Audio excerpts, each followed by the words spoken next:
Hey sports fans, Coach Nick here and welcome to BBallBreakdown. The relationship between a coach and a point guard is vital, especially if you want to win a playoff series in the Western Conference. And the Mavericks have a real problem on their hands to the point where it appears that Rondo will not suit up again for them. And I understand why. He came in the middle of the season, they don't have a lot of time to catch him up. He simply needs to blend in with what the coach tells him to do. And he won't do that, and you can argue back and forth on it, but the bottom line is it's a problem, and not as much on the offensive end as you might think. I discovered a couple things here on the defensive end that I think caused the ruckus last night and ultimately doomed his relationship with the Mavericks. That said, Dirk can't play anybody anymore on the defensive end. And if he ain't scoring 25 to 30 points, it won't matter what the Mavericks do on defense because they're not going to win without outscoring their opponent. When you have Monte and Dirk shooting as poorly as they did and Parsons on the bench, it's not a good recipe at all for the Mavericks, and it looks pretty bad for them for the rest of the series. Let's look at some of the positives that Rondo brought in Game 2. Without a play call, Chandler sets a drag screen for Rondo in transition, and he hits this beauty of a floater over Dwight Howard. Again, in the flow of the game, without Carlisle calling a play, Rondo blows by Jason Terry and gets the layup before Dwight can get there. And even when they did have to set it up, a simple spread of the floor and ball screen gets deep penetration for Rondo, who throws a nice lob, but Chandler can't finish the alley-oop. The problems Rondo poses is in their half-court sets.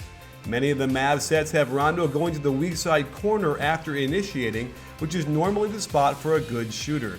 When the weak side shifts up a spot, Jason Terry doesn't have to worry about Rondo's jumper and can double-team Dirk easily. Rondo doesn't even look at the basket on this catch and forces Jefferson to create, which of course turns into a turnover. Again on the break, he doesn't look to be a threat and tries to make a pass off a poor angle and throws away the chance to get a layup. The real issue came on defense, however. Watch this half-hearted attempt at contesting the Harden 3 out of an out-of-bounds play. And here's what I think drew the most fury from Coach Carlisle. Notice how Rondo is just walking down the court instead of pressuring Harden. It's extremely nonchalant for a guy defending one of the best scorers in the league. Now look at the next play, where Carlisle actually gets on the court to try and get Rondo to pick Harden up early in the backcourt, perhaps to wear Harden out a little bit. Instead, Rondo keeps backing up, looking around for some non-existent screen.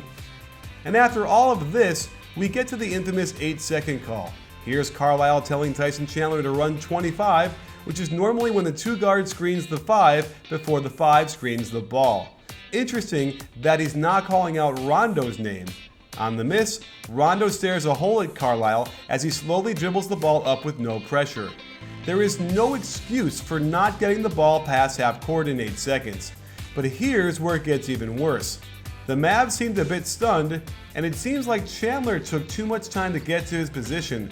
But watch Rondo say something to him, which distracts him enough so he doesn't realize he's not on his man. Monte was about to guard Terry, but realized Rondo wasn't in his position and even signals to Rondo to pick up Terry. Instead, nobody picks him up, and this whole sequence was extremely costly. You can imagine in the locker room, they yelled at Rondo for not picking Harden up and putting enough pressure on him. So his reaction is to hammer him to start the second half. And then he makes matters even worse by getting a technical foul for pushing him. The very next time down, Rondo intentionally sticks his hand in the cookie jar against the most notorious instigator of fouls the league has ever seen. You simply cannot grab the left bicep of Harden, then rake across the arms in this position, especially after the refs had just teed you up. To me, this was Rondo saying, "Please take me out of the game." And Coach Carlisle was happy to oblige, so much so that earlier today, he said this. Let's move on to all the Rockets' goodness, which was a big heaping dose of Josh Smith. Off the Monte Iverson cut, Barea throws a decent pass to Villanueva, but Charlie doesn't go to the ball hard, and Smith slaps it right out of his hands. Then watch how Smith is faster with the ball than a very quick JJ Barea is without it. The Mavericks flow into a high pick and roll, but Monte takes an ill-advised 23-footer with 12 seconds left on the clock. The Mavericks are already a bad transition team defensively, and the Rockets show you why. Next, the Mavericks have Dirk hedging on a ball screen. Once the ball gets to Josh Smith on the short roll, it's over. Dirk is too slow to get back in the play, and even if Barea bumped down to help on Chandler's man, what is the 5'9" guard going to do with this?